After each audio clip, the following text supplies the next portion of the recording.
अस्सलाम वालेकुम जी। उम्मीद है तमाम लोग ठीक ठाक होंगे, खैर खैरियत से होंगे। मैं ठीक ठाक हूँ अल्हम्दुलिल्लाह। बड़ा ही इंपॉर्टेंट मैसेज हो सकता है बहुत सारे लोगों को इससे मोटिवेशन मिले और उनका तवक्कल या उनका बिलीव अल्लाह ताला पे ज़्यादा स्ट्रॉन्ग हो, इंक्लूडिंग माइन, क्योंकि मेरा भी बहुत कमज़ोर है। तो मैसेज सुन लेना और अगर अच्छा लगे तो शेयर लाजमी करना। एक शख्स होता है, उसको ना अल्लाह ताला पे बड़ा ही बिलीव होता है। कोई भी प्रॉब्लम आए, कोई भी मुसीबत आए, किसी भी सिचुएशन में वो फंस गया है, वो हमेशा ये सोचता है कि यार इसमें अल्लाह ताला की कोई ना कोई बेहतरी है, किसी भी तरह की प्रॉब्लम आए। और इवेंचुअली होता भी हुई है, क्योंकि उसका बिलीव इतना स्ट्रॉन्ग होता है, उसका तवक्कल इतना स्ट्रॉन्ग होता है। वो किसी भी प्रॉब्लम में रहता है ना, तो उसको पता होता है यार अल्लाह ताला ने इसमें ना मेरे लिए कोई ना कोई बेहतरी रखी हुई है। लिहाजा वो उस प्रॉब्लम को सब्र और तहम्मुल के साथ सॉल्व करता है और आगे चल पड़ता है। अब करते करते ना ज़िंदगी बड़ी बेहतरीन चल रही होती है, अचानक से एक दिन ना उसके ऊपर एक्चुअल टेस्ट आता है, जिसे कहते हैं ना कि जहाँ पे जाकर पता चलता है कि आपका ईमान डोलेगा या आप जो है ना ऐसे ही लगे रहोगे। एज़ फार एज़ जहाँ तक प्रॉब्लम सॉल्व हो रही हैं वहाँ तक तो बात ठीक है, आप कह देते हो कि भाई अल्लाह ताला की मर्ज़ी थी, देखें हुआ काम तो बड़ी अच्छी बात है, नहीं हुआ तो कोई बात नहीं, ठीक है, अल्लाह ताला ने इसमें कोई मसलियत रखी है, कोई बेहतरी रखी है। और हमेशा अक्सर होता ऐसे ही है, आप और मैं, हम लोग इसी जुमले का इस्तेमाल करते हैं। अब खैर होता ये है कि एक दिन उसका ना रियल टेस्ट होता है। रियल टेस्ट किस तरीके से होता है भाई? ट्रैवल करता है एक क्रूज़ के थ्रू, और कश्ती जो है वो उसकी जो उसका क्रूज़ होता है पानी में एक जगह पे जाकर वो उसमें कोई ख़राबी होती है, वो तबाह हो जाता है, पानी में सिंक कर जाता है। अब तैरते तैरते ना लाइफ जैकेट उसने पहनी होती है, किसी तरीके से वो एक ना जजीरे पे पहुंच जाता है। जजीरे पे पहुंचता है, अपनी लाइफ जैकेट वगैरह उतारता है, अपने आप को रिलैक्स करता है, यही चीज़ सोचता है कि भाई इसमें अल्लाह ताला की कोई ना कोई मसलियत थी, देखो मैं बच तो गया ना, मैं एक जजीरे पे तो आ गया ना।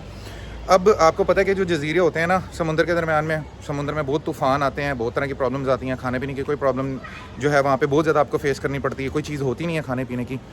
खैर एक दो दिन गुजारता है, वेट करता है कि शायद कोई हेल्प के लिए आए, स्टिल कहता है कि यार नहीं, इसमें कोई ना कोई बेहतरी है, इंशाल्लाह कुछ ना कुछ मामला जो है वो अल्लाह पाक मेरे लिए निकालेगा, कुछ ना कुछ तो है इसमें। अल्लाह ताला ने अगर मुझे यहाँ तक पहुँचाया है, टापू तक पहुँचा दिया ना, एक जजीरे तक पहुँचा दिया ना, तो इसमें कोई ना कोई मसलियत है। खैर तूफ़ान आता है तो उसके लिए ना क्या करता है, वो लकड़ियाँ इकट्ठी करता है, थोड़ा बहुत काटता पीटता है दरख्तों को, एंड इवेंचुअली एक झोंपड़ी बना लेता है अपने लिए ना, छोटी सी वहाँ पे रहने के लिए। ऊपर झोंपड़ी के ऊपर ना लकड़ियों की तरह वो सारा सजा सजू के एडजस्ट करके, और जो खाने पीने के मामलात होते हैं वो दरख्त से नारियल तोड़, कोई बनाना के दरख्त, कोई फल फ्रूट्स जो भी, कोई मछली पकड़, अपने आप को वो किसी ना किसी तरीके से सर्वाइवल स्टेज में ले आता है। और उसमें भी वो ना कहीं इस चीज़ पर बिलीव रख रहा होता है कि यार अल्लाह ताला की इसमें कोई ना कोई मसलियत है। अब ना होता ये है कि एक रात ना मज़ीद तूफ़ान आता है, ऐसा तूफ़ान आता है कि उसकी जो झोंपड़ी वगैरह बनी होती है ना वो सारी उड़ जाती है। ऊपर से बारिश हो रही होती है, जो ऊपर की लकड़ियाँ होती हैं वो भीग जाती हैं, और जो उसकी अंदर की लकड़ियाँ होती हैं, जो इंटरनल उसका उसने हाउस बनाया होता है, झोंपड़ी बनाई हुई थी, वो बच जाती हैं।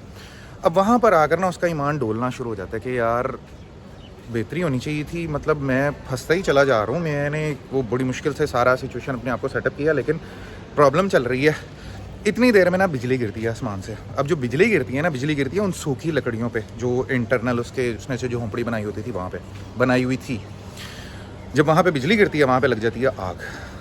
आग लगने के बाद ना अब फिर उसका ईमान ना मज़ीद थोड़ा सा डोलता है कि मतलब ये क्या हो रहा है मेरे साथ बेहतरी होने की बजाय उल्टा काम ख़राब ही हो रहा है। मैंने अब तूफ़ान से बचने के लिए अपने आप को एक शेल्टर दिया था, वो भी मेरे से अल्लाह ताला ने छीन लिया, ये क्या हुआ है? अब जब वो लकड़ियों को आग लगती है ना, भड़कती है आग, और जो है रोशनी उससे फैलती है, धुआं फैलता है, तो एक दूर से ना एक शिप समुंदर से गुजर रही होती है, जो कि फाइनली उस आग को देख के ना वहाँ पे पहुँचती है, और वो उसको वाजे लगा के ना कोई है वहाँ पे ना, वो आपस में मिल जाते हैं वो शख्स, उस बंदे को, वो जो ग्रुप आया होता है। तो वो कहते हैं भाई आपने मुझे ढूंढा कैसे, किस तरीके से आप यहाँ पे पहुँच गए, और आप इस टापू पे क्या कर रहे हो? कह रहे हम इस टापू पे कुछ नहीं कर रहे, हम तो यहाँ से गुजर रहे थे, हमने ये आग लगी हुई देखी, तो हमें पता चला कि ये जो ऐसी सिचुएशन में आग वगैरह का साइन होता है ना, रोशनी का साइन होता है, वो यही होता है कि किसी शख्स को मदद की ज़रूरत है। तो हम ये रोशनी देख के, ये आग देख के इस साइड पर आ गए, तो फाइनली हमने आपको रेस्क्यू कर लिया।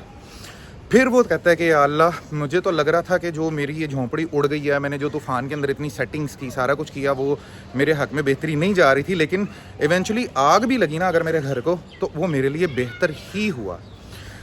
ये सारा वाक़या आपको बताने का मकसद ये है कि समटाइम्स अगर आपकी ज़िंदगियों में आग भी लगी हो ना, तो अल्लाह ताला की उसमें कोई ना कोई मसलिहत ही होती है। अगर प्रॉब्लम्स हर तरफ से घेर रही हैं, तो इसका मतलब अल्लाह ताला आपको याद करवा रहे हैं कि मैं हूँ, मैंने ही तेरी मदद करनी है, तू खुद से खुद की मदद नहीं कर सकता। अपना तवक्ल, अपना बिलीव अल्लाह ताला के ऊपर जितना स्ट्रॉन्ग हो सकता है उतना स्ट्रॉन्ग रखें। मेरे ख्याल में मैंने बड़े अच्छे तरीके से आप लोगों को एलैबोरेट कर दिया है। ये वाक़या मैंने कहीं से सुना था तो आप लोगों के साथ शेयर किया। وہ ہے نا گنجی سویگ جنید اکرم, اس کو میں بہت زیادہ نا اس کی ویڈیوز وغیرہ دیکھتا ہوں, بڑی لاجیکل باتیں کرتا ہے. وہ بھی یو اے کے اندر ہی پہلے رہتا تھا, پھر وہ پاکستان چلا گیا اور بڑی بہترین اس نے اپنی لائف سیٹ کی ہوئی ہے. تو there is not an issue for ہم کہ وہ یو اے میں رہ رہا ہے یا پاکستان میں رہ رہا ہے. اس کے لیے بڑا آسان ہے کیونکہ اس نے اپنے آپ کو اس طریقے سے زندگی کو سیٹل ڈاؤن کر لیا, ایڈجسٹ کر لیا. لیکن اگر آپ اس کا سنیں نا تو وہ کہتا ہے کہ بھائی آپ لوگوں کو لگتا ہے کہ کیمرے کے پیچھے ہم لوگ بڑا اچھا ولاگنگ کر رہے ہیں, ویڈیوز بنا رہے ہیں, لوگوں میں واہ واہ بٹور رہے ہیں اپنی, لیکن ایک شخص کی زندگی میں بیک اینڈ پہ کیا کیا کچھ چل رہا ہوتا ہے نا وہ کسی کو نہیں پتا. اور سیم ایز اٹ از جب میں نے یہ چیز سنی نا تو مجھے بھی پتا چلا کہ یار میں اس سائڈ پہ تو رہ کے بڑی اچھی باتیں کر رہا ہوں آپ لوگوں کے ساتھ, لیکن مجھے پتا ہے کہ لائف میں میری زندگی میں بیک اینڈ پہ کتنی پرابلمس چل رہی ہیں, کتنی چیزوں کو میں نے سیٹل ڈاؤن کرنا ہوتا ہے. تو ہر شخص کسی نہ کسی شخص سے کسی حساب سے بہتر ہی ہوتا ہے. باقی اللہ تعالیٰ کے اوپر توکل رکھیں, اپنی ہر طرح کی آزمائش کو صبر کے حساب سے لے کر چلیں. جس وقت مصیبتیں کہتے ہیں کہ بہت زیادہ بڑھ جائیں نا تو سمجھ لیں کہ وہ رزلٹ اینڈ کا ٹائم ہوتا ہے, وہ اب ختم ہونی ہوتی ہیں. یا تو مصیبتوں نے ختم ہونا ہوتا ہے یا پھر جو ہے نا وہ زندگی بندے کی ختم ہونی ہوتی ہے. تو وہ ایک ایونچولی ایک ٹائم آ جاتا ہے جب آپ کی لائف کے اندر سے نا یہ ساری چیزیں پوز ہو جاتی ہیں, ختم ہو جاتی ہیں, آپ ایک نئے فیز میں اندر انٹر ہو جاتے ہیں. اگر میسیج اچھا لگے تو لائک شیئر سبسکرائب لازمی کیجیے گا, اور سبسکرائب لازمی کیجیے گا. بہت سلو ہوئی ہے آج کل ریشو. اپنا خیال رکھیے گا. اللہ حافظ.